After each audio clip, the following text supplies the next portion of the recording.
Le salaire minimum ou SMIC est un sujet complexe et révélateur des réalités économiques d'un pays. En Afrique, par exemple, les disparités sont frappantes. L'Afrique du Sud, avec ses 220 € par mois, contraste avec le Bénin à seulement 52 000 francs CFA, soit environ 78 € par mois. Cela soulève des questions sur le pouvoir d'achat et la qualité de vie. En Europe, le Luxembourg se démarque avec 2 571 €, tandis que des pays comme le Bangladesh peinent avec 63 €. Cette étude comparative révèle non seulement des chiffres, mais aussi des histoires de vie, des luttes et des espoirs. Comment un pays définit-il la valeur du travail? Les inégalités persistent, mais chaque pays a sa réalité, ses défis et ses opportunités. Bienvenue à tous dans ce nouvel épisode où je vais explorer le salaire minimum interprofessionnel de croissance, plus connu sous le nom de SMIC à travers le monde. Aujourd'hui, je vais me consacrer à une étude comparative du SMIC en Afrique et dans le reste du monde. Je vais également classer les pays qui offrent les meilleurs salaires minimums et ceux qui sont en bas de l'échelle. Donc on se prépare pour un voyage instructif à travers le salaire minimum dans le monde. Commençons par l'Afrique. Les salaires minimums varient considérablement d'un pays à l'autre sur le continent africain. Par exemple, en Afrique du Sud, le salaire minimum est de 4 412 rand par mois, soit environ 220 €. En revanche, des pays comme le Bénin ont un salaire de 78 € par mois. Le Gabon, par contre, se distingue avec l'un des salaires minimums les plus élevés en Afrique francophone, atteignant 150 000 francs CFA par mois, soit environ 225 €. En Europe, le Luxembourg offre l'un des salaires minimums les plus élevés, avec environ 2 571 € par mois, soit 1 686 000 francs CFA. En Australie, le salaire minimum est également très compétitif, atteignant environ 3 664 $ australiens par mois, soit environ 1 486 000 francs CFA, 1 486 000 francs CFA. À l'autre extrémité du spectre, des pays comme le Bangladesh ont des salaires minimum beaucoup plus bas, autour de 12 000 taka bangladais, soit environ 63 000 francs CFA par mois. Voici un classement des pays avec les meilleurs et les pires salaires minimums au monde. Le top 5 des meilleurs salaires, on a le Luxembourg en premier, avec plus de 2 500 €.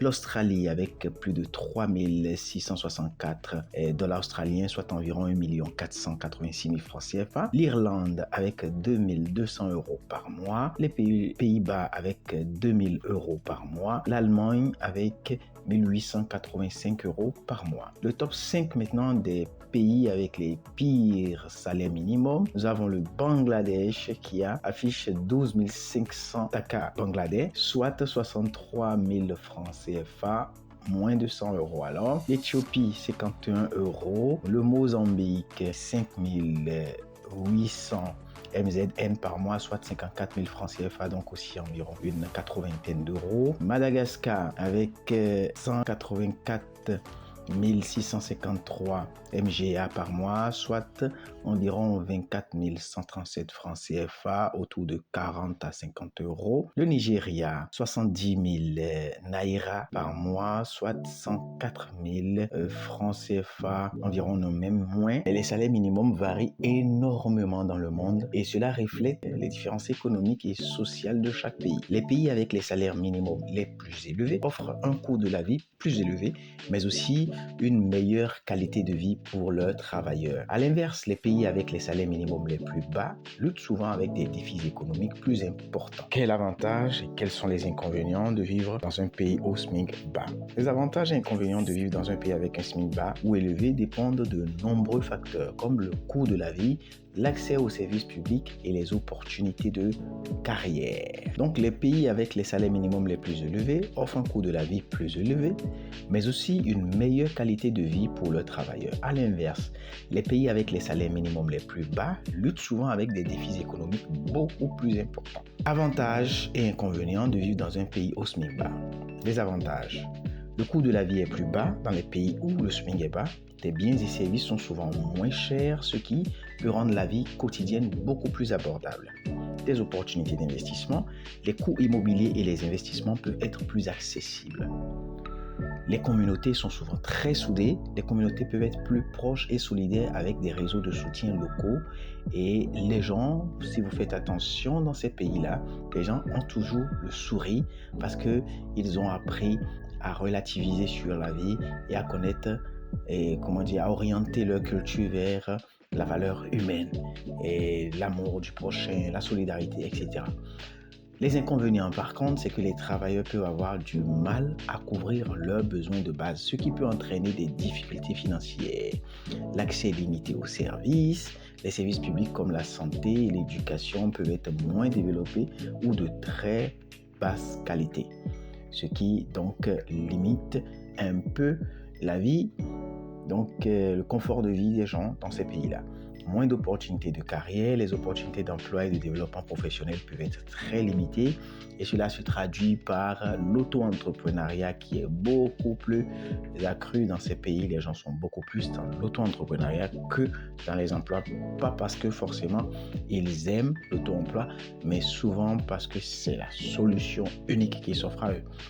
L'avantage et inconvénient de vivre dans un pays avec un SMIC élevé: meilleure qualité de vie, un salaire minimum plus élevé permet donc de répondre mieux aux besoins de base et d'améliorer le bien-être général, accès à des services de qualité. Les pays avec un SMIC élevé ont souvent de meilleurs services publics comme la santé et l'éducation, même le système de sécurité et autres. Opportunités de carrière, il y a généralement plus d'opportunités d'emploi et de développement professionnel dans les pays qui ont un SMIC élevé. Inconvénients. L'inconvénient de vivre dans un pays où le SMIC est très élevé, c'est que le coût de la vie l'est tout aussi pareillement. Les biens et services peuvent être plus chers, ce qui peut réduire le pouvoir d'achat malgré un salaire plus élevé. La pression financière, les entreprises peuvent ressentir une pression accrue pour maintenir des salaires élevés, ce qui peut affecter leur compétitivité. Ce qui fait qu'il est beaucoup plus facile d'entreprendre dans un pays où le SMIC est plus bas que d'entreprendre dans un pays où le SMIC est très élevé. L'inégalité économique, même avec un SMIC élevé, il peut y avoir des disparités économiques importantes entre les classes sociales. Et l'un des autres inconvénients, c'est que les gens souvent ne sont pas très sociaux. Ils sont un peu plus froids et dans leur comportement et dans leurs relations les uns avec les autres. Il y a moins de solidarité dans ces pays-là. Les avantages et inconvénients montrent donc que le niveau du SMIC dans un pays a des impacts variés sur la vie quotidienne et l'économie. Il est important de considérer ces facteurs lorsque l'on évalue la qualité de vie dans différents pays. Il est aussi important de considérer ces aspects lorsqu'on essaie de choisir de se relocaliser ou de choisir de rester là où on est. J'espère que cette comparaison vous a éclairé sur les disparités mondiales en matière de salaire minimum. Merci et à la prochaine. C'est Thierry.